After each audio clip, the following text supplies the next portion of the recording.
एक टपोरी बाबा की कहानी यदि ध्यान से याद कर ली जाए तो आप दुनिया के सबसे बड़े अमीर आदमी बन सकते हैं। जय श्री कृष्णा मित्रों, स्वागत है आपका एक बार पुनः हमारे यूट्यूब चैनल सनातन सार में। मित्र, आज इस वीडियो में जो हम आपके लिए एक कहानी लेकर के आए हैं, ये कहानी बहुत ही ज्ञानवर्धक है और मोटिवेशनल भी है। अर्थात यह कहानी बहुत ही शिक्षाप्रद है। यह कहानी दो ठगों और एक टपोरी बाबा की है। अगर आप इसे ध्यान से सुनते हैं और आपके जीवन में अपनाते हैं तो आपके लिए ऐसा खजाना खुल जाएगा जो दुनिया का सबसे बड़ा अमीर आदमी बनने में मदद करे। बस हमारी वीडियो खत्म होने तक चैनल पर बने रहें और कहानी को ध्यानपूर्वक सुनें, क्योंकि यह कहानी आपके जीवन में बहुत काम आने वाली है। चलिए दोस्तों, सीधे कहानी पर चलते हैं। प्रिय दर्शकों, एक गांव था। गांव के कच्चे रास्तों पर धूल उड़ रही थी, हवा में पके आमों की खुशबू घुली हुई थी और दूर कई बैलों की घंटियों की धीमी धीमी टनटनाहट सुनाई दे रही थी। ऐसे में दो ठग जो खुद को दुनिया का सबसे होशियार समझते थे, धीरे धीरे चलते हुए आपस में धीमी आवाज में कुछ बड़बड़ा रहे थे। उनके चेहरे पर चालाकी की चमक और आंखों में अगले शिकार की तलाश थी। उन्हें यकीन था कि आज भी किसी भोले भाले को फंसाकर अच्छा माल मिल जाएगा। लेकिन किस्मत की चाल कुछ और ही थी, क्योंकि उसी रास्ते के मोड़ पर एक अजीब सा आदमी बैठा था।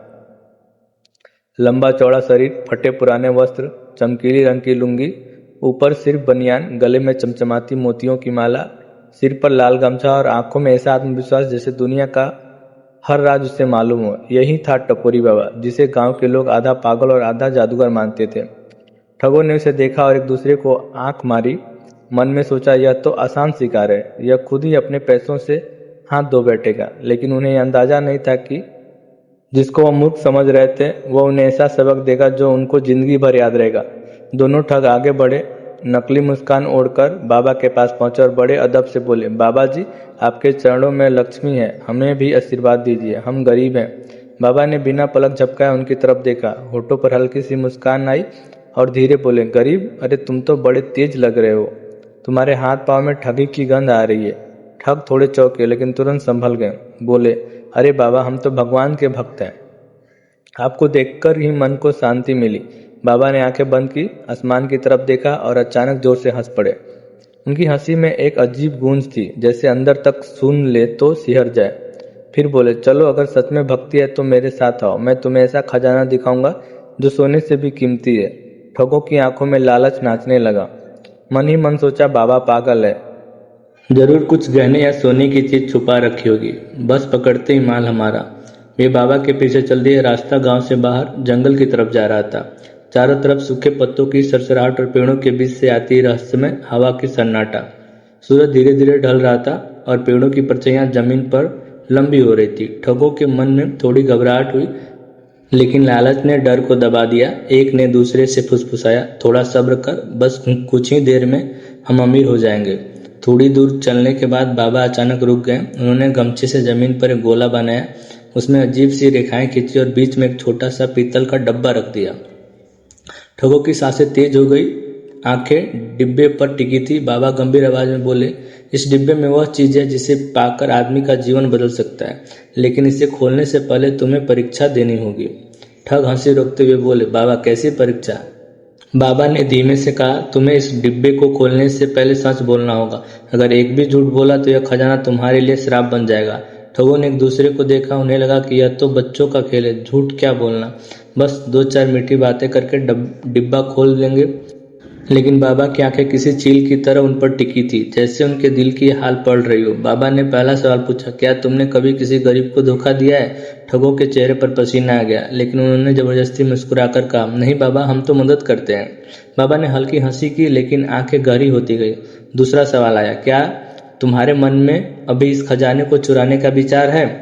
ठगों की धड़कन तेज हो गई। फिर बोले, नहीं बाबा, हम तो आपके आशीर्वाद के लिए आए हैं। जैसे ही यह झूठ मुंह से निकला, अचानक आसपास की हवा भारी हो गई।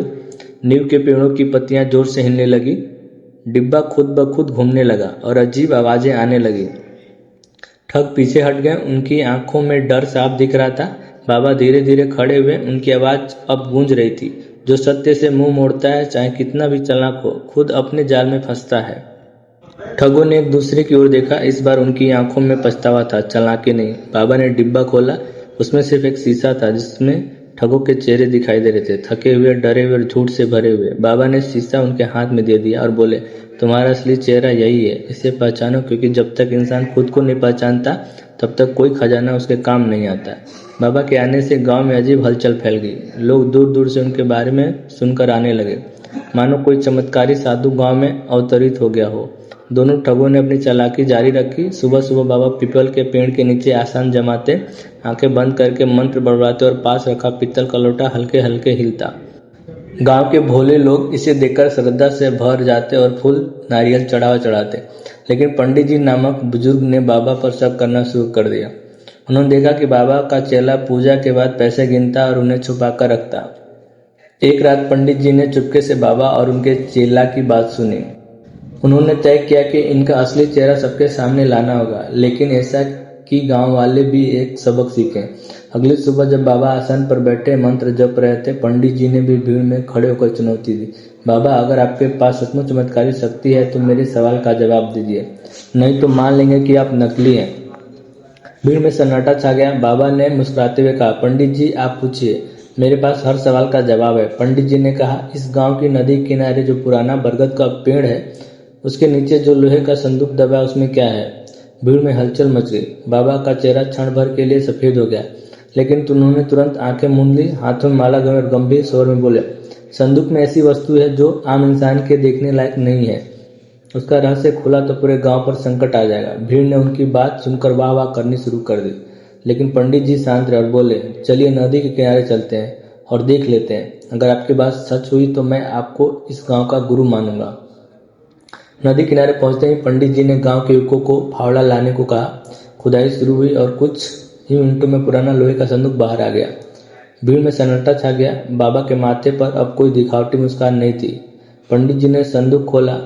अंदर सोना चांदी नहीं बल्कि वही कपड़े का थैला था जिसमें बाबा का चेला रोज पैसे भरता था। भीड़ में गुस्सा फैल गया। औरतें चीख पड़ी, अरे ये तो हमारा चढ़ावा का सामान है। बच्चे उंगली उठाकर बोले, देखो ये सिर्फ पैसे और गहने के चोर है। बाबा कुछ बोल पाते उससे पहले पंडित जी ने कहा, ये लो आपका चमत्कार। आपकी असली पूजा भोले गांव वालों को लूटना ही था। गांव वालों ने ठगों को घेर लिया। कुछ नौजवानों ने उन्हें पकड़कर रस्सी से बांध दिया।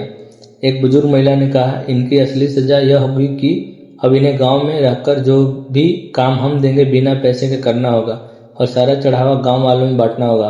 बाबा और उनका चेला समझ गए कि अब ना सम्मान बचा न आराम की जिंदगी। लेकिन तभी दूर से ढोल नगाड़ों की आवाज आई। कुछ अजनबी लोग हाथ में लाल थाली और चमकता ताबीज लिए आए। उनमें एक लंबा दुबला आदमी था जिसकी गर्दन में सुनहरा ताबीज झूल रहा था और आंखों में अजीब चमक थी। उसने कहा, गांव वालों, यह ताबीज केवल सच्चे दिल वालों के लिए है। असफल होने पर इसका धन गांव की सेवा में चला जाएगा। भीड़ में हलचल मच गई। पंडित जी ने पूछा, तुम लोग कौन हो? लंबा आदमी मुस्कुराया, हम दूर पहाड़ों से आए हैं। यह ताबीज पाने के लिए परीक्षा देनी होगी। ठग जोर से हंस पड़े। हाँ, आ गए मेरे पुराने साथी। भीड़ डर गई। पंडित जी ने देखा कि लाल कपड़े से ढकी थाली में चमचमाती चांदी की मानो खोपड़ी है, जिसकी आंखों में नीली रोशनी टिमटिमा रही थी। ठगों के पुराने साथी खोपड़ी देखकर चौंक गए। खोपड़ी में गूंजती आवाज आई, यह खजाना केवल सच्चे दिल वालों के लिए है। धोखा, झूठ और लालच छोड़ने वाला ही इसे पा सकेगा, अन्यथा श्राप जीवन भर रहेगा। ठग कांप उठे। पंडित जी ने समझाया, असल खजाना वह नहीं जो सोने चांदी में हो। असली खजाना है सच्चाई, ईमानदारी और इंसानियत। अंत में ठगों ने अपना पाप स्वीकार किया, गांव वालों से माफी मांगी। बाबा का धोखेबाज ग्रोह खत्म हुआ। गांव में फिर से शांति लौट आई। लोग समझ गए कि लालच की कोई कीमत नहीं होती। धोखेबाजी और लालच कभी किसी का भला नहीं करते। सच्चाई से बड़ा कोई खजाना नहीं और आत्मज्ञान से बड़ी कोई शक्ति नहीं।